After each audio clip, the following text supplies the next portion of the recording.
आप सभी के हृदय में विराजमान श्री हरि को वंदन करके जय स्वामीनारायण, जय सिया राम, जय श्री कृष्ण, जय भारत।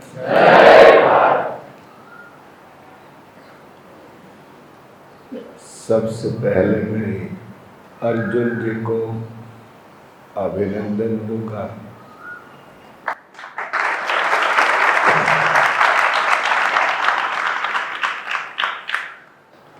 पूज्य भाई श्री ने उनको सम्मानित किया है और ये सम्मान सिर्फ अर्जुन जी का ही नहीं है, हमारे पूरे दर्शनम विभाग का सम्मान है।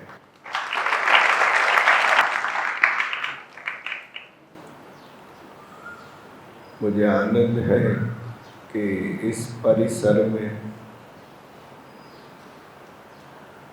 गुरु पूर्णिमा का सही उत्सव मनाया जाता है। भगवान वेद व्यास जी की पूजा करके, व्यास की एक परंपरा, आदि व्यास को वेद व्यास कहते हैं। वे स्वयं भगवान नारायण के अवतार थे। वेद व्यास जी ने ही चारों वेदों का विभाजन किया और 4 शिष्यों को पढ़ाया। भगवान स्वयं सच्चिदानंद स्वरूप है। उसमें चित्त शब्द का अर्थ होता है ज्ञान। भगवान ज्ञान स्वरूप है।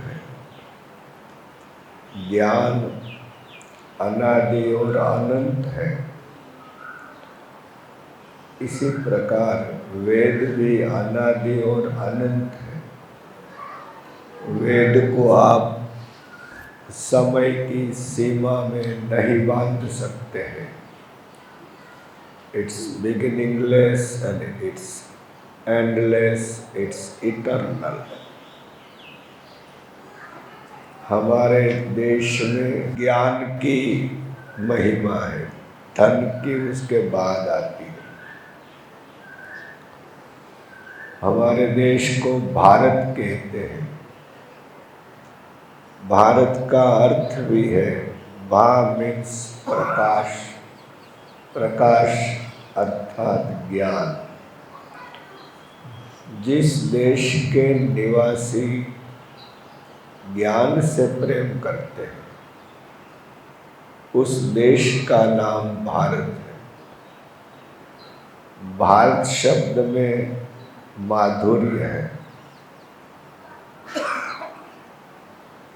जैसे रसगुल्ला खाते हैं ना तो बड़ा आनंद आता है, भारत में ऐसा रस है। तो यहाँ ज्ञान का प्राधान्य है, ज्ञान की पूजा होती है। और आप सभी को भी पता होना चाहिए 21वीं जो सदी है वो ज्ञान की सदी है। आज तक जितने भी साइंस के आविष्कार हुए हैं वो ज्ञान के ही अंग हैं। उसमें भी अब AI का जो युग आ रहा है, ज्ञान का श्रेष्ठ आविष्कार है। ये सारे आविष्कार भगवान ने दिए हुए दिमाग से होता है। इसलिए ज्ञान 21वीं सदी में प्रमुख रहेगा। हमें ज्ञान की उपासना करनी। मैं दृढ़ता से मानता हूँ, जो ज्ञान की उपासना सही ढंग से करेंगे उसको धन की कमी कभी भी नहीं रहेगी। धन आएगा, अवश्य आएगा, यदि आपके पास ज्ञान होगा। तो सदैव ज्ञान के प्रति ध्यान देना चाहिए। वेदों ज्ञान राशि, वेद है ज्ञान के सागर है। हम बड़े प्रामाणिक रूप से कह सकते हैं कि आजकल की यूनिवर्सिटियों में जितनी फैकल्टियाँ हैं, चाहे वो हार्वर्ड हो, ऑक्सफोर्ड हो, प्रसिद्ध यूनिवर्सिटियों का नाम ले रहा हूँ, उनमें जो विद्या पढ़ाई जाती है वो सारी विद्याओं का मूल वेदों में है। इसमें फिजिक्स है, इसमें केमिस्ट्री है, इसमें कॉस्मोलॉजी है जिसको हम ज्योतिष शास्त्र कह सकते हैं, इसमें मैथ्स, बहुत बड़ा मैथ्स है। शून्यम का आविष्कार भारतवासियों ने किया है। ज्योमेट्री में भारत श्रेष्ठ रहा है। जिस ज्योमेट्री से ही आपके यज्ञ कुंड आदि बनते हैं। धर्मशास्त्र हो, समाज शास्त्र हो, राजनीति शास्त्र हो, आयुर्वेद शास्त्र हो, योग शास्त्र हो और अस्त्र शस्त्र का विज्ञान हो, वेदों में सब कुछ समाहित है। लेकिन आज की यूनिवर्सिटियों में और वेदों में फर्क ये है, वो सिर्फ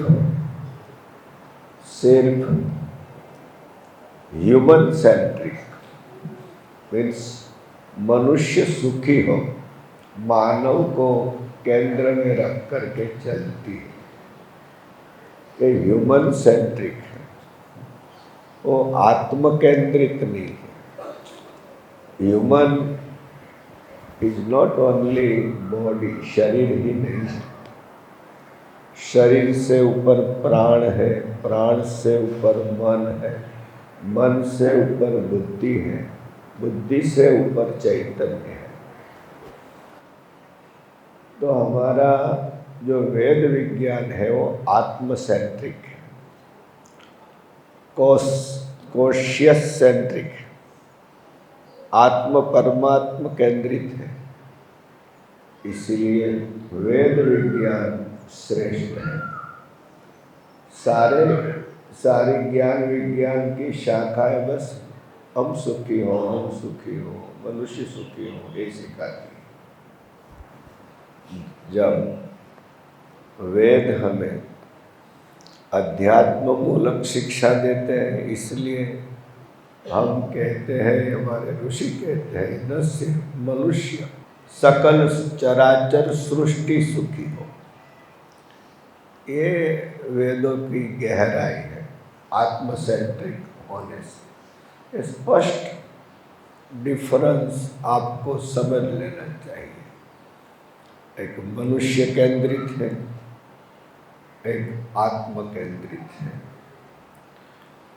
तो इसी से पूरा माहौल बदल जाता है, हमारे आचार विचार बदल जाते हैं जब हम आत्म केंद्रित का अर्थ स्वार्थ नहीं है। आत्म केंद्रित का अर्थ क्या है? न ततो विजुगुप्सते, सब हर जगह एक ही परमात्मा का विलास होने से राग द्वेष जुगुप्सा नहीं रहता। It means highly civilized society का निर्माण होता है। जो वेद आधारित शिक्षा को पढ़ते हैं वे श्रेष्ठ सभ्य होते हैं।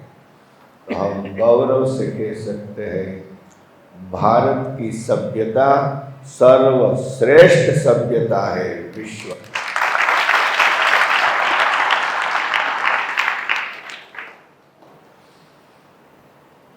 हमें आनंद है कि हमारे कुछ छात्र और पंडित जी पंडित प्रवर रामानुजी से जो उनके पास ज्ञान है बेंगलोर में, वहाँ जुड़े हुए हैं, क्योंकि हम चाहते हैं निष्कारणो षडंगो वेदो अध्येतव्य। हमें 6 अंग के साथ और अर्थ के साथ वेद का अध्ययन करना चाहिए, सिर्फ संगीता पाठ ही नहीं, ये बहुत आवश्यक है। बीज बो रहे हैं, आप सहयोग दे रहे हैं, तो हम आपको वंदन करते हैं। वेदों का अर्थ जानना बहुत जरूरी है। खैर, वेद को हमारे आचार्य 2 विभागों में बांटा है, पूर्व मीमांसा एवं उत्तर मीमांसा। ये सारी बात भगवान वेद व्यास जी ने समझाई है, इसलिए तो आज हम उनकी पूजा कर रहे हैं। उत्तर मीमांसा और पूर्व मीमांसा, जिसको हम कर्मकांड भी कह सकते हैं और ज्ञान कांड कह सकते हैं, जिसको हम धर्मकांड भी कह सकते हैं और उपासना कांड भी कह सकते हैं। इतिहास पुराणाभ्याम वेदम समुपबृंहयेत्। वेद को समझने के लिए हमें महाभारत जैसे इतिहास और पुराणों को भी पढ़ना चाहिए। षड अंग के साथ इनको पढ़ना भी आवश्यक है, क्योंकि वेदों के कुछ सूत्रों को पुराणों की कथाओं के माध्यम से हमें बताया गया है।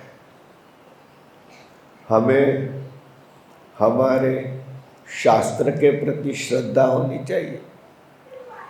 दूसरों को अपने शास्त्र में श्रद्धा है, तो हम अपने शास्त्र में श्रद्धा रखें। तो पूर्व मीमांसा मीन्स धर्मकांड मीन्स कर्मकांड, उसी से हमारी सारी स्मृतियाँ बनी। स्मृतियों का मूल, धर्मशास्त्र का मूल पूर्व मीमांसा है।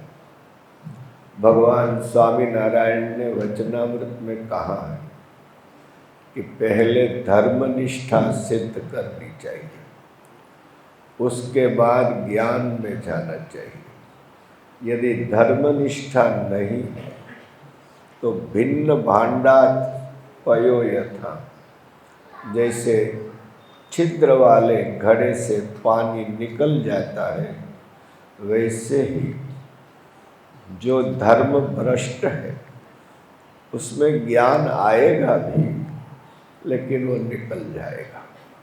तो पहले धर्मनिष्ठा से हमारे पात्र को ठीक करना चाहिए, ज्ञान कांड को संचित करने के लिए। फिर ज्ञान कांड है। भारत के जितने भी दर्शन हैं, सांख्य, योग, न्याय, वैशेषिक, पूर्व मीमांसा, उत्तर मीमांसा, दर्शन में आते हैं सब। तो ये दर्शन जितने भी हैं उसका मूल ज्ञान कांड में है, जिसमें उपनिषद आते हैं और भी ब्रह्म सूत्र आते हैं, भगवद गीता है, कपिल गीता है, योग सूत्र है, ये सब न्याय वैशेषिक भी उसी में आ जाते हैं। तो हमारे दर्शन शास्त्र का मूल ज्ञान कांड है। ज्ञान का अर्थ समझ लेना चाहिए। उसमें पहला ही सूत्र है, बोलो, अथातो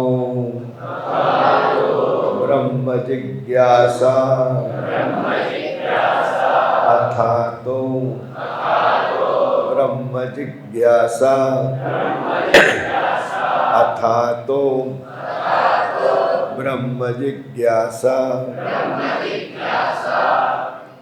अथ आरंभ है, अतः अस्मात् कारणात् ब्रह्मणः जिज्ञासा कर्तव्य। कस्मात् कारणात्, तो जितना आप धर्म शास्त्र पढ़े हैं, प्लवा ये दे अदृढ़ा कर्म रूपा, ये धर्म शास्त्र जो है, जो कर्म कांड है, वो अपूर्ण फल देता है, पूर्ण फल नहीं देता है। लोक व्यवस्था होती है, समाज व्यवस्था होती है, स्वर्गाधिक का फल प्राप्त होता है, लेकिन हमारी प्यास तो अमर होने की, अमृत तत्व को प्राप्त करने की है।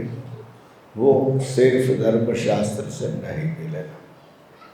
स्वयं उपनिषद बताती है कि ये जो कर्म कांड रूपी नाव है वो सुदृढ़ नहीं, नष्ट हो जाती। कर्म से जो मिलेगा उसका एक दिन विनाश होगा। इसलिए हमें अविनाशी ब्रह्म तत्व की आराधना करना चाहिए। तो ब्रह्म मीमांसा हमें हमारे जीवन का जो अंतिम लक्ष्य है वहाँ तक ले जाती है। इसलिए ज्ञान कांड का आरंभ होता है। ज्ञान कांड का अर्थ शाब्दिक नहीं है, शब्द से कुछ नहीं होता है, शब्द से थोड़ा बहुत फायदा होता है। आप लोगों ने श्रीफल तो देखा है ना, श्रीफल ऊपर कठिन भाग रहता है और बीच में अमृत जैसा जल रहता है और टोकरू रहता है, बहुत स्वादिष्ट। तो शब्द है वो ऊपर का कठिन भाग है। अब आप सिर्फ नारियल को ही चाटते रहे, क्या आपको स्वाद मिलेगा? प्रायः पंडित लोग शब्द को चाटते हैं, क्षमा करना, शब्द को चाटते हैं, व्याख्याएं करते हैं, तर्क देते हैं, बुद्धि में रमण करते हैं, तब तक उनको अमृत नहीं मिलेगा। अमृत लेना है तो you have to break the shell. आपको काचली को, कोचले को तोड़ना होगा। जब आप शब्द को तोड़ करके भीतर जाते हैं तभी भगवत कृपा का अमृत मिलता है। हमारे यहाँ दयाराम जी कवि हुए हैं, वो बड़े अच्छे वैष्णव कवि। शो जाने व्याकरण, व्याकरण शास्त्र अच्छा है, क्षमा करना दूसरे अर्थ में नहीं लेना। व्याकरण नहीं होता तो आज हमारे ये शास्त्र भी नहीं होते, लेकिन सिर्फ व्याकरण की चर्चा करते रहे। नहीं रक्षति नुकृकरण, शंकराचार्य जी ने कहा है। तो जैसे एक पात्र में, जिसको हम बरणी बोलते हैं, हमारे यहाँ सौराष्ट्र में थान गांव है, थान मोरबी के पास। थान में बरणी बहुत अच्छी होती है, और वो बरणी में जो भी चीज़ रखता है ना बिगड़ती नहीं है। आचार मीन्स अथाना बरणी में रखे तो बगड़े नहीं। तो बेन થઈ ગઈ આળસુ, બહેની મળે ને ફ્રીજમાં રાખે, ફ્રીજમાં રાખે ને કાંઈ એવું ને એવું ના રહે, પણ બરણીમાં રાખે એવું ને એવું રહે। એટલે વ્યાકરણની બરણીમાં જેટલા શાસ્ત્ર છે એ એવા ને એવા આજે મળે છે, કારણ કે બરણીનો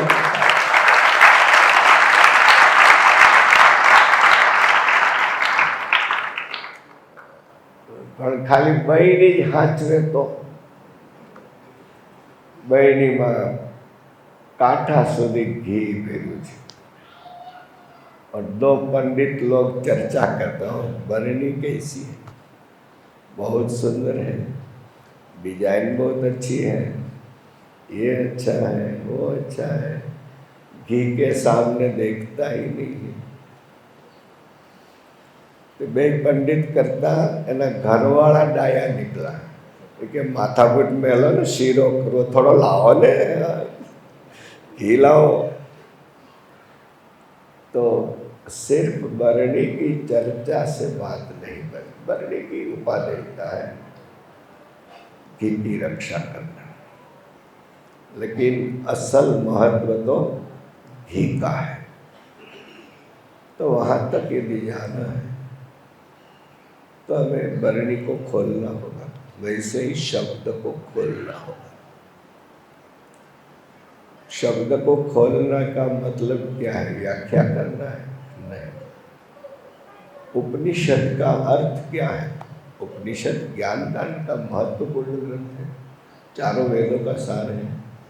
तो उपनिषद का अर्थ क्या है? उप समीपे निषिध्यते अनेन इति उपनिषद, जो समीप ले जाते हैं। गमनार्थक धातुओं से गति, मुक्ति, गति, ज्ञानम, ये सब चार अर्थ होते हैं। गति प्राप्ति, गति मुक्ति, गति ज्ञानम, षड्रु विशरण्य धातु। षड्रु विशरण्य, षड्रु धातु गत्यर्थक है। तो इसके चारों अर्थ हैं, गति प्राप्ति, गति ज्ञानम, गति मुक्ति। ठीक है, एक छूट जाता है। तो जो समीप ले जाते हैं, देखिए समीप जाना मीन्स क्या है? हम सब, आप सब संस्कृत के छात्र हैं, भूतपूर्व हो या आज के हो। समीप का अर्थ यह है कि हम दूर हैं, ठीक है नहीं? दूर है तो समीप है, नहीं तो समीप के शब्द की उपादेयता नहीं रहेगी। हम दूर हैं, अब समीप जाना है।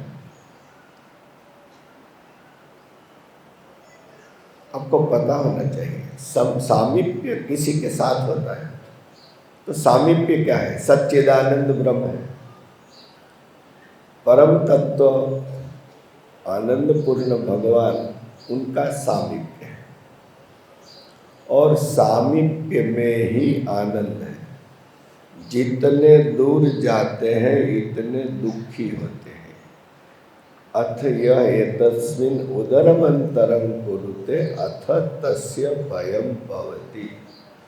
भगवान से जितना दूर जाता है उसका उतना भय होता है, दुख होता है, भ्रांति होती है, पीड़ा होती है। और जितना समीप आता है उतना सुख होता है। तो उपनिषद क्या करती है कि हमें दूर जो हो गए है या दूर की जो भ्रांति हो गई है उसको निराकरण करके हमको भगवान के पास बैठा देती है। तो भगवान के पास बैठना, ये शक्ति हमें उपनिषदों से मिलती है। इसलिए तो उपनिषद कहते हैं। तो ज्ञान कांड का अर्थ सिर्फ शब्द को जान लेना नहीं है, उसका अर्थ है भगवद उपासन, भगवद आराधन। संक्षेप में भगवद आराधन, भगवद उपासन, इसको ज्ञान कांड कहते हैं। सिर्फ बौद्धिक चर्चा, शास्त्रार्थ, ये सब ठीक है, तत्व निर्णय के लिए कुछ उपयोगी होते हैं, लेकिन हमें उपासना करनी चाहिए। उपासना का अर्थ भी यही है जो उपनिषद का है। हम उपवास का अर्थ बता रहे थे छात्रों को। उपवास किया छात्रों ने एकादशी का, सभी छात्रों ने किया। तो उपवास का अर्थ भी ये है कि जो हमारी इंद्रिया विषयों की ओर जाती है उसको भगवान के समीप लाना। तो देखिए धर्म का महत्व है, उसके बाद ज्ञान का महत्व है, उसके बाद उपासना का महत्व है। तमेव विदित्वा अतिमृत्युमेति का अर्थ क्या है? जो उसकी आराधना करता है। आराधना ज्ञान नहीं, ज्ञान दो प्रकार का होता है, परोक्ष और अपरोक्ष। अपरोक्ष का अर्थ है प्रगट भाव से आराधना करके, और लंबा हो जाएगा फिर। तो उपासन करना चाहिए। हमें जो संस्कृत से जुड़े हैं हर व्यक्ति उपासक होना चाहिए। तो हमें जो समाधान उपासना से मिलेगा वो समाधान शब्द चर्चा से नहीं मिलेगा। हमें उपासन करना चाहिए। आप किसी भी कोने में रहे विश्व के, देश के, आप उपासक होना चाहिए। मैं भूतपूर्व छात्रों को भी यही आज कहना चाहता हूँ कि आप उपासक होना चाहिए। रोज संध्या होनी चाहिए, रोज पूजा होनी चाहिए, रोज जप होना चाहिए। यहाँ पढ़े हैं इसलिए हम कहेंगे कि गायत्री का जप भी करें और स्वामीनारायण महामंत्र का जप भी करें। एक उपासना का श्रेष्ठ साधन है पूजन, जप। तो इससे आपकी आत्मशक्ति बढ़ेगी। आपका आत्मशक्ति मीन्स आप विल पावर कहते हैं। तो उपासना हमारे जीवन का भाग होना चाहिए और उसके साथ हमारा जीवन धर्ममय होना चाहिए। हम कहीं भी रहें, हमारे धर्म को, धर्म में हमारे आचार कभी छोड़ना नहीं चाहिए। आचार के बारे में तो आपको बहुत सरल है, शिक्षापत्री भगवान स्वामीनारायण ने लिखी है, पूरे धर्मशास्त्र का सार है। भूतपूर्व छात्र कहीं भी रहे आचार निष्ठ रहे, भूतपूर्व छात्र कहीं भी रहे और उपासन निष्ठ रहे। आप जहाँ भी हो, हमारी दिल की ख्वाहिश है, आपने यहाँ दर्शनम में अभ्यास प्राप्त किया है, ज्ञान का प्रकाश प्राप्त किया है, तो आप जहाँ भी रहें ज्ञान का प्रकाश देते रहे। क्योंकि आज विश्व को ज़्यादा से ज़्यादा जरूरत इसकी है। ऐसे समय में आप बहुत कुछ कर सकते हैं। आज वेद व्यास जी का पूजन हुआ, बड़ा आनंद होता है कि सही ढंग से हमारे दर्शन में व्यास पूजा होती है। जो दिन ही व्यास पूर्णिमा का है, तो उसकी पूजा होनी चाहिए। ठीक है, गुरु लोग हैं, उनकी पूजा किए बिना गुरु पूर्णिमा अधूरी रह जाएगी। इसलिए मैं हमेशा कहता हूँ कि हमारा दर्शनम विभाग है और सही ढंग से गुरु पूर्णिमा मनाते हैं।